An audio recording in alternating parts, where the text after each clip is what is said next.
You are listening to Innovators Can Laugh with Eric Melcher, where I dive into the interesting and fascinating stories of innovators and startup founders from Europe. Let's dive in.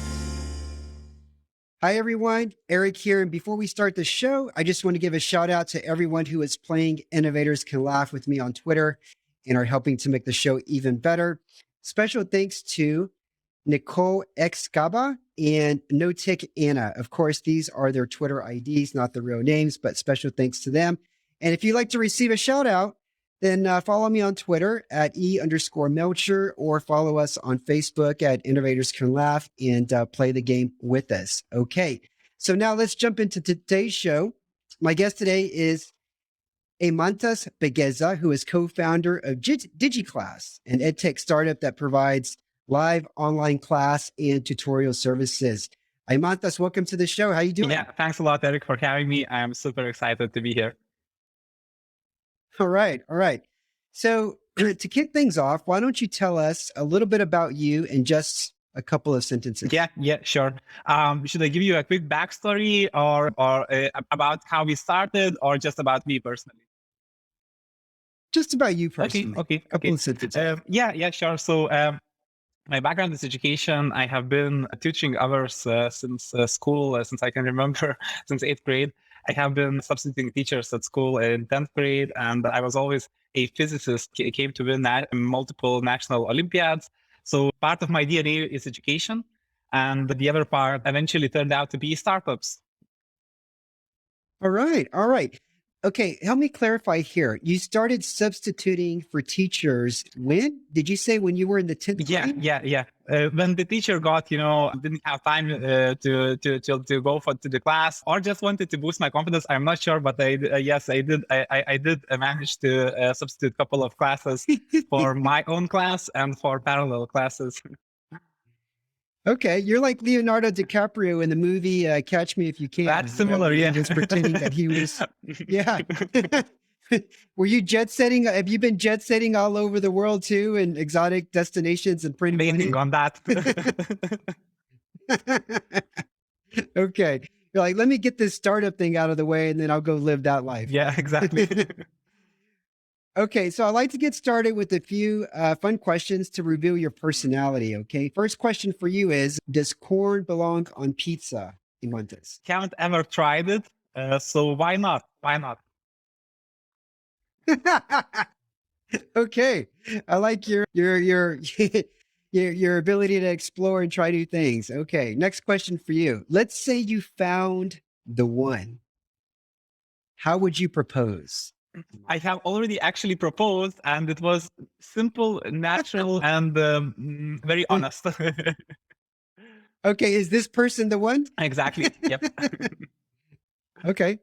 So you said it was simple and honest. I mean, can you reveal some more details about that? Was it in a nice setting at a restaurant? Tell us a little bit. So there was a restaurant, there was the setting, but the whole engagement happened way more naturally all after the romantic dinner in the comfort of our own home. Okay. All right. Good for you. How long have you been married? A year and a bit. Still fresh. Oh, wow. All right. You're still fresh. All right. Cool. Congratulations. All right. Okay. Next question for you. How many books have you read in the past 3 months? Whew, that's a tough one. I would say that like six would be my guess.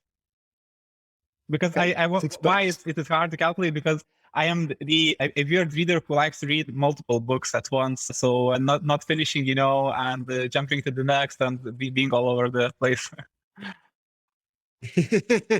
Okay. From these 6, which one is the one that you've been enjoying the most? It depends on the setting, So sometimes I read professional. I read like fulfilling books for personal development, and then there is like just instead of a TV show, a random easy simple books. So it depends on the setting. Now currently, I don't even remember what I'm reading now. I think it was about managing from the CEO of Intel. Yeah, so this one really kicked me off, but don't have the name on my tongue. Okay. Cool. All right. The next question for you. What's the most riskiest, death-defying act you've ever done? This one is simple, I guess. Okay. So I have two options. You proposed? Yeah, exactly. So this was, so this was one of the biggest risks. But the other, definitely the project which I'm now currently in my startup. Okay, Digiklas. Yeah. So now actually, yeah. So we started as a Digiklas, and now we shifted to Memby. So we use both names in the home country and internationally. But I think we are now more known as Memby actually. Okay, all right. Okay, and last question for you. Tell me about a contest, a game, or a challenge you won. Yeah, so I actually mentioned I would name Olympiads because, as I mentioned, it's part of my DNA. So yeah, in 12th grade, I was nominated as the best physicist in Lithuania. So which this is the one I'm most proud of. Okay, and this one is called Olympiad? Yeah, it's like, it's happening all throughout the country. It's basically like the best, academically performing students go and compete each other in various fields, maths, physics. So for me, it was my course was physics. Okay, all right. Cool. All right, time to play Innovators Can Laugh. I'm going to send you a link here to a video through the chat. That's exciting. And, actually, I have never seen such format, so I'm looking forward to it. So once you get the video, go ahead and press play. You're going to learn a little bit about an entrepreneur, Dr. Gerda Jurkoniene. Okay. And listen to the first part of the video after she talks about herself. And when you see the pause screen, hit pause. Sure.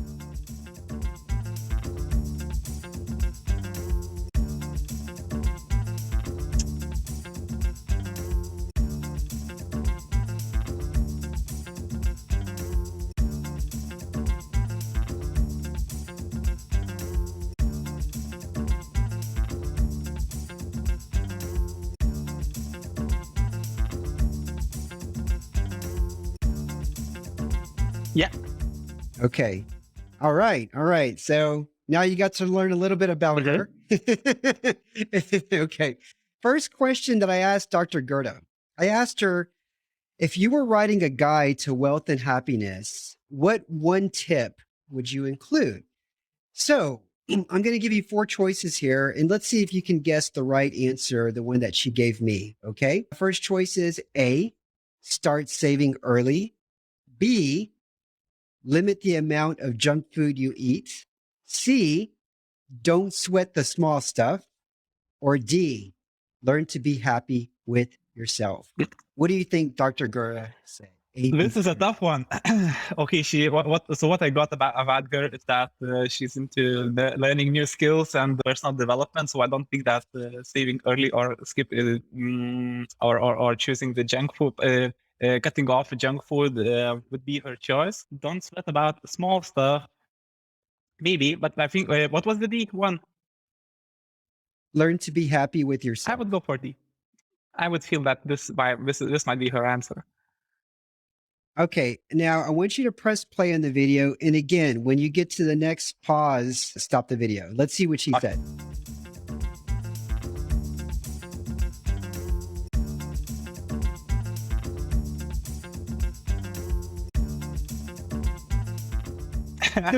Congratulations. What did I do? Right. Yeah. You're off to a good start. Okay. Hey, any guest, the guest at the end of the season who has the highest answers, who scored the most answers is going to get a prize. Wow. So okay. Off to a good start. Yeah, All right. Here we go. Second question I asked Dr. Gerda. I asked her if you were to set your phone's wallpaper, right, the image that's on your phone, to a picture of a celebrity, which celebrity would it be? Here's your choices here. A, Lady Gaga. B, Justin Timberlake. C, Nicole Kidman. Or D, Cristiano Ronaldo. What celebrity did she choose? This is a guess. Lady Gaga, a guess. Yeah. So I will just quickly jump to C. Let's hit play on that video. Okay.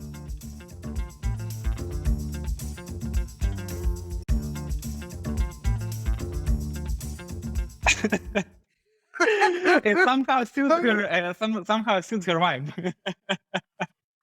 This is incredible.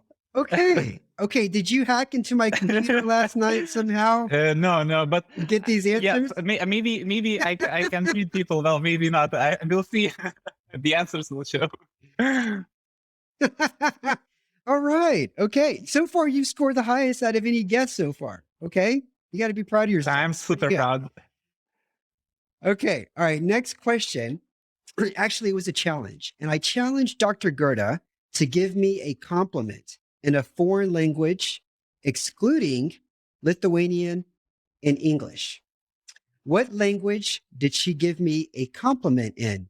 A, Russian, B, Italian, C, Spanish, or D, German? I'm between Russian and German. It depends on what she was learning at school, I would guess, because you have to choose in Lithuania. You either go for Russian or for German. You don't learn both. But as a Lithuanian, in Lithuania, Russian is more popular. I will go for Russian. Okay, let's hit play on that video and see. I don't think that I got this one actually. Ooh, fancy. Okay. Okay. Yeah. Spanish. Yeah. Yeah. Okay. Hey, no, not bad at all. One more question. You're 2 for 3 so far. Last one here. I asked Dr. Gerda, what's the most random or bizarre class you have ever taken? Okay. Mm-hmm. Random or bizarre class. Here's your choices. A, puppet art. B, philosophy and Star Trek. C, astrobiology. Or D, salsa dancing. Oh, these ones are really tough. Can I hear them once again? Because I really want to hit this one. Yeah. What's the most bizarre class Dr. Gerda has ever taken? A, puppet art. B, philosophy and Star Trek. C, astrobiology. Or D, salsa dancing. Okay, B and C both sound too too crazy to think of. So I think that I should go for between one of those two. Philosophy of Star Trek somehow suits PhD diploma, so I'll make a guess. I'll go for B. Okay, B, Yeah. philosophy and Star Trek. Let's play on that, the most on that video there.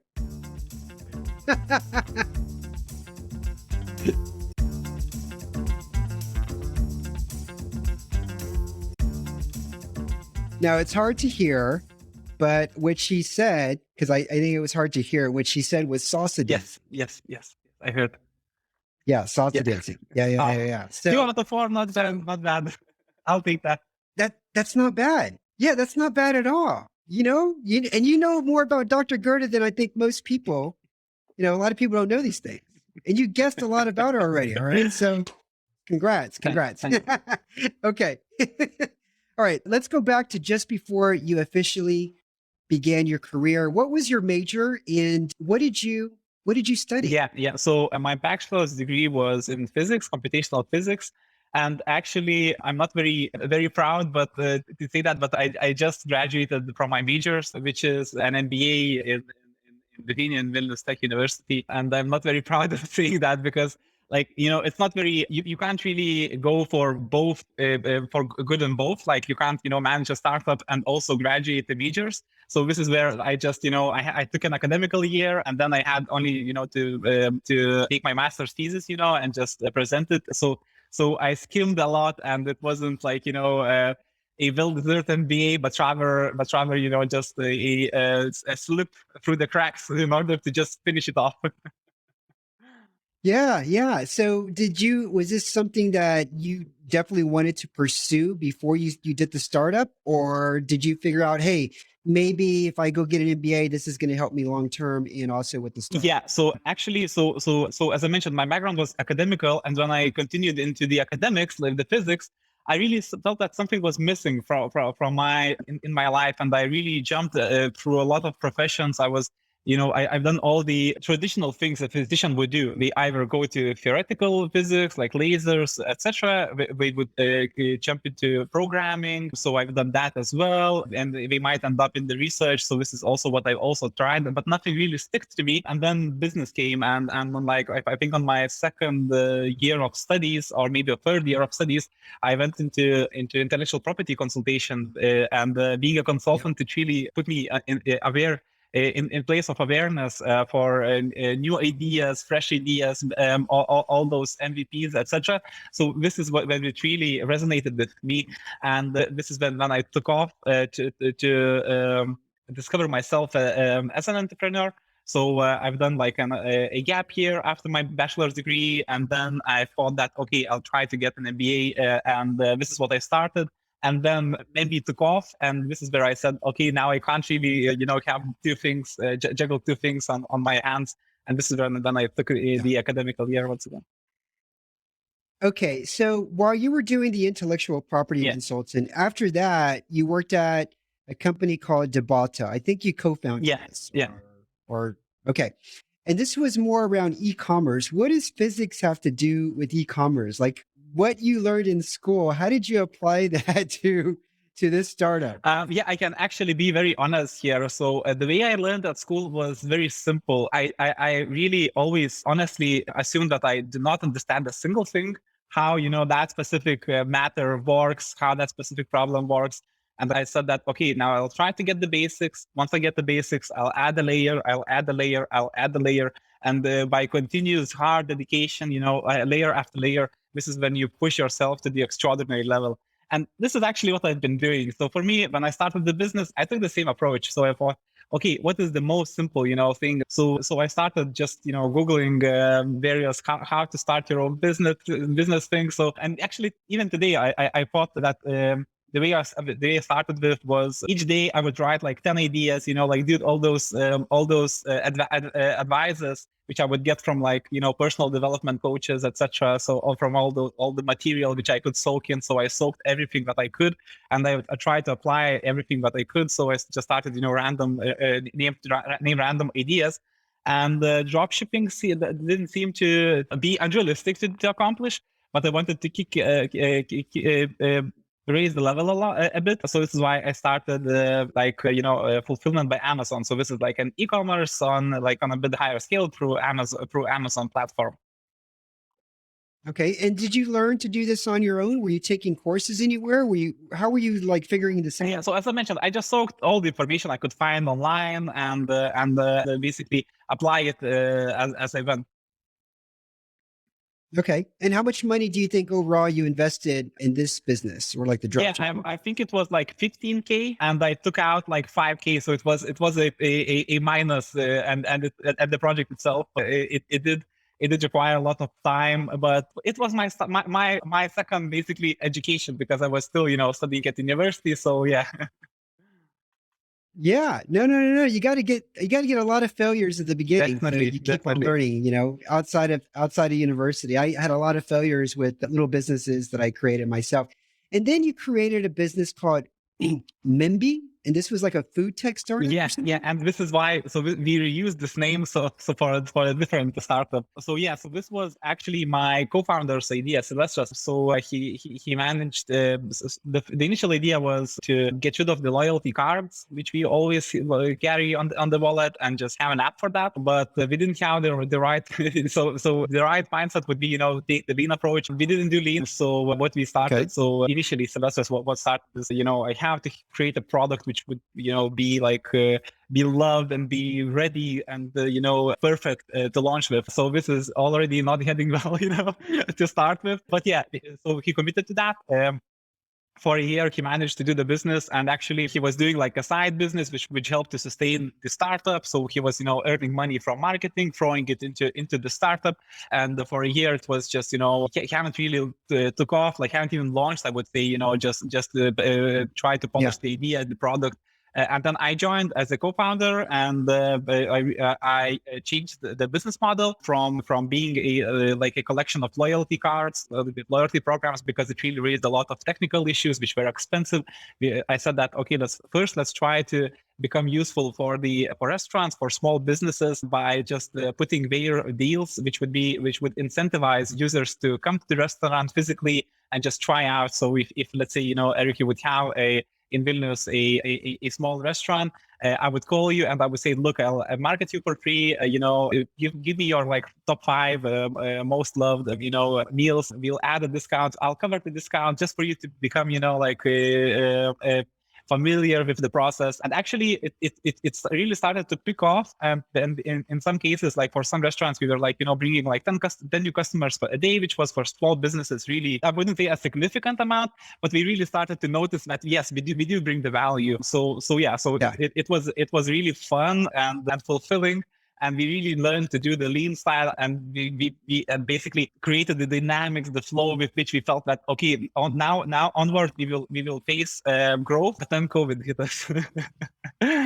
Oh, that's right. I was going to ask you, what happened? You're getting traction. Why did you go start Digiklas? But of course, there's the big C word. The COVID hit us, and everyone just went into panic mode. And we really thought that, this wouldn't make a drastic change. Like the first, when we first heard that something, in China is happening, like, okay, that's China, like why Vilnius is concerned about that? That's totally, stupid. But yeah, it really changed the things. And we just, when it hit us, it was just a way where we said, like, there is just no chance, for us to adapt, to pivot. There is just nothing we can offer for the restaurants, because, deliveries, everything which was bringing the food to the customer was already booming. So we have, Bolt, everything. And to come into this environment, no. We said, we tried our best. We really did our part, and this is a failure to the better life. Okay, I got you. Okay, so in June 2019, you guys launched Digiklas, and when potential customers or students hear about Digiklas, what is it that they get most excited about? I would say that for the first time, we really made high quality education accessible for those who haven't ever accessed it. So you didn't have really access to it. So this is an exciting thing, that you can get a real interaction with a teacher who would otherwise be very limited. So imagine like best schools, in Lithuania, we have all those teachers, but who are accessible only for those private schools or for those like highest, ranking schools. And also those parents who have like, a lot of money to say, like, to pay that extra, cost. And this person can be accessed to a simple student living, in the rural area for a very, very accessible price. Okay. All right. Interesting. How many students and do you think you'll end up having in 2022? And also, what do you forecast the revenue to be? Yeah. So for us, it's we are aiming to become. We do have the capability, to become one of the biggest schools in the countries which we launch, and because we are able, this model is able, to sustain like a really good addressable market. For us, we see that in Lithuania, which has like 300,000 students, we can tap 10%. Roughly. So that is like, 30,000 students. We will not be aiming towards that number, I think, in 2022, but this is the goal which we are aiming to get as fast as possible. So yeah, and in terms of revenue for 2022, I would believe that, it will be something over $1 million. Okay. And last question for you, Eimantas. What has been your biggest struggle that you've had to overcome since launching Digiklas? There are so many. It's hard to choose from. Maybe I'll name a couple if I can, or just one. Okay. Or no. What are there's many challenges being an entrepreneur. So if you've got more than one that have been pretty big, share them. Yeah. So the first one I would say definitely is to prove yourself, like to prove the idea. I would say, but like, to prove the idea to everyone.